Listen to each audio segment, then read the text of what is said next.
의장님께 제가 문화, 경제, 정책에 관하여 세 가지 정도 질문드리겠습니다. 성남시립박물관 건립에 따른 자료 부족으로 성남시립박물관이 유명무실한 박물관으로 전락할 수 있다는 우려의 목소리가 나오고 있습니다. 이에 대한 성남시 의회 차원의 대책은 무엇이 있는지요? 자료 부족으로 혹시나 부실해지지 않을까 이렇게 질문을 주셨는데요.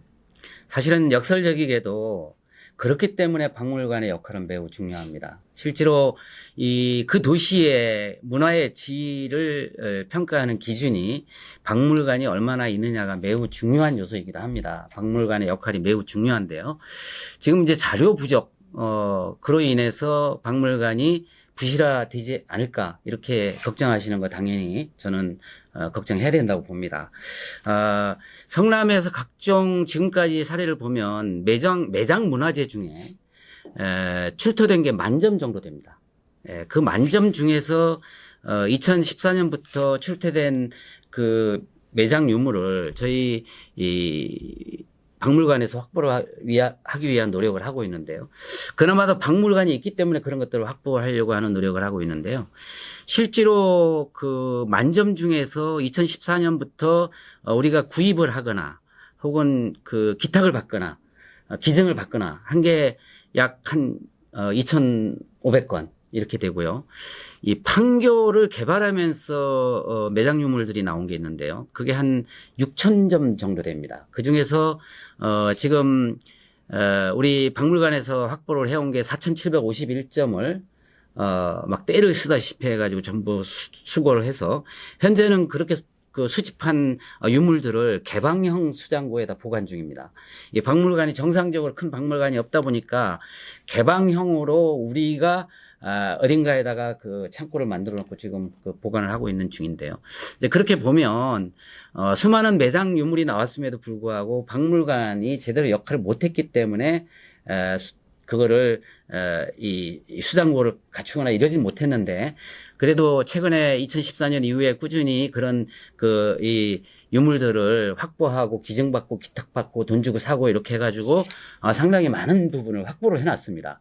이제 박물관이 만들어지면 그런 유물들이 그 박물관에 그 수장될 수 있도록 그렇게 될 거기 때문에 상당히 내용을 갖춘 그런 박물관으로 저는 탈바꿈할 것이다 이렇게 확신을 하고요. 또 그 사실은 이 박물관에 정말 우리나라에서 국보급 유물이 좀 비치가 되는 게 필요한데요. 과거 그 태평동에 법륜사라고 있었습니다. 그 법륜사의 탱화 2점이 거의 국보급인데요. 신중도, 감로도 이런 그 국보급 유물이 있는데 요 유물은 지금 박물관이 만들어지지 않았음에도 불구하고 우리 저 박물관 팀에서 노력해가지고 그걸 확보를 해서 소유권까지 성남시가 지금 이전받아서 박물관이 만들어지면 아마 거기에 전시를 하게 될 것입니다. 그럼에도 불구하고 우리 시가 미처 소유권을 이전받거나 하지 못하는 유물들 많이 있을 수 있습니다. 그런 유물들에 대해서는 박물관이 생기면 그 박물관의 임대 형태로든 어떤 형태로든지 간에 전시를 해서 이것이 바로 성남에서 출토된 유물이라는 것들을 시민에게 홍보할 수 있는 그런 박물관으로 만들어갈 계획입니다. 그런 박물관으로 만들어가기 위해서 성남시가 조직을 박물관 팀까지 만들어서 이 박물관을 관리하고 있다는 점 말씀드리고 그 박물관에 종사하고 있는 우리 학예사 분이 3분인데 아주 대단히 우리나라에서는 아주 그 전문성을 갖춘 학예사들이기 때문에 저는 이 박물관이 성남의 1공단에 만들어지면 이 박물관이 시민들에게 사랑받는 공간으로 그렇게 탄생할 것이다. 저는 그렇게 확신을 가지고 있습니다. 네, 알겠습니다. 경제정책에 관한 질문 좀 드리겠습니다. 성남시가 기존 사용하고 있는 보일러에서 친환경 보일러로 교체하면 보일러 교체 비용 중 20만 원을 지원하고 기초생활수급자 및 저소득층에는 60만 원을 지원하고 있습니다. 그 효과와 진행 현황을 성남시 차원에서 점검해 볼 수 있는지요? 예, 이 친환경 보일러 교체 정말 매우 중요합니다. 이 탄소 중립 시대로 가고 있는 2050년까지 탄소 제로 시대로 가야 되는데요. 그 중에 매우 중요한 역할을 하는 것이 이게 바로 친환경 보일러가 될 것입니다. 이 보일러에서 나오는 질소화합물이 바로 대기오염을 시키는 주범인데요. 그 질소화합물의 배출을 친환경 보일러는 88% 정도를 줄인다고 합니다. 저감시킨다고 합니다. 그렇게 될 뿐만 아니라 에너지 효율도 높여가지고 적은 에너지로 열량을 높일 수 있는 그런 친환경 보일러이기 때문에 실제로 탄소 제로로 가는 어떤 이 기후변화 위기 속에서의 매우 중요한 것이 이 친환경 보일러라고 할 수 있는데요. 뭐 보일러 한 대 80만 원 정도 하는데 일반에는 20만 원 정도 지원을 하고 기초 서민들에게는 60만 원 정도를 지원하는데요. 실제로 지금까지 사례를 보면 2017년부터 의무적으로 이거 이제 하게 돼 있어 현재까지 오고 있는데요. 총 8,830세대의 이 보일러를 제공했습니다. 약 18억 정도 제공을 했죠. 그리고 올해만 해도 2,194세대의 친환경 보일러를 제공할 계획이고 예산은 약 4억 5천 정도가 책정이 이미 지급이 됐다고 알고 계시면 되겠습니다. 다만 좀 아쉬운 게 저소득층에게 친환경 보일러가 제공된 게 약 30세대밖에 안 된다. 총 8,830세대 중에 저소득층으로 간 건 30세대밖에 안 된다. 이 문제는 조금 우리가 고민해 봐야 될 지점이라고 봅니다. 왜냐하면 실제로 80만 원짜리 중에 60만 원을 제공함에도 불구하고 저소득층은 그 20만 원이 없어서 이걸 신청하지 않는 게 현실이고요.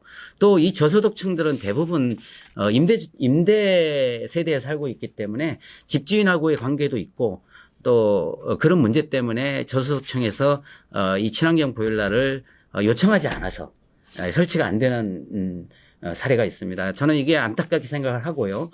그래서 저소득층에게는 60만 원이 아니라 100%로 지원하는 정책을 펴야만 이것이 실효성을 거두지 않을까 하는 생각을 합니다. 그래서 이런 부분은 좀 시의회에서도 좀 정책적으로 반영을 하는 것이 맞지 않을까 그런 생각을 해봅니다. 예, 잘하겠습니다. 다음 질문 드리겠습니다. 성남시가 성남산업단지 제조혁신 신산업 융복합지로 거듭난다고 3월 29일 발표하였습니다. 이에 성남시의회 차원에서 산업단지에 대한 지원 방향은 무엇이 있는지요? 예, 그 성남의 이제 하이테크밸리가 경쟁력을 강화시키고 또 정말 그 하이테크밸리로서의 제 모습을 갖추기 위해서 정부 차원에서도 나서서 성남시도 노력해서 드디어 이제 종합적인 계획을 세웠습니다.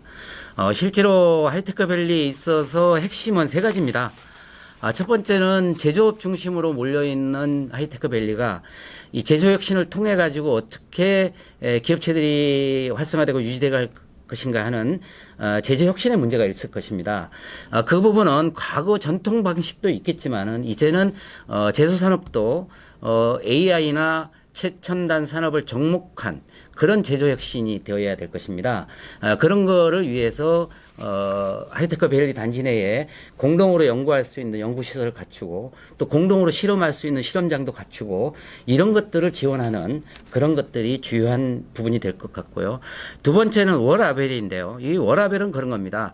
이곳에서 종사하고 있는 근로자들이 그 근처에 살 수 있게 하고 그 근처에서 문화생활을 누릴 수 있도록 하는 것. 예, 그것인데요. 그래서 이곳에 종사하시는 분들이 살 수 있는 집을 마련해주고 또 이 문화시설을 갖춰주는 것 이것이 매우 중요하다고 봅니다. 세 번째는 이 스마트한 도시인데요. 스마트한 그 하이테크밸리가 돼야 되는데요. 실제로 출퇴근 이런 건 매우 어렵지 않습니까? 그래서 출퇴근 때문에 이곳에 직장을 버리고 딴 데로 떠나는 분들이 많은데 뭐 그를 위해서 여러 가지 지하철과 같은 버스인 SBRT를 구축하는 사업 계획이 돼 있고요. 스마트 자전거로 역세권에서 손쉽게 접근할 수 있도록 하는 문제. 그다음에 이제 도로 확장이나 주차장 확보 이런 것들을 기반 시설을 확장함으로 해가지고 출퇴근하는 것이 용이하도록 해주는 것. 뭐 이런 것들이 바로 그 이 하이테크밸리로 활성화시키는 종합적인 계획이 되겠습니다. 모두 총 합쳐서 34개 사업 정도를 그 예산을 투자해서 할 것인데요. 아까 제가 말씀드린 제조혁신, 워라밸 그리고 스마트한 그런 성남 하이테크밸리가 된다면 우리 성남에서는 매우 먹거리를 창출해내는 소중한 공간으로 그렇게 되지 않을까 이렇게 생각합니다. 네, 답변 감사합니다.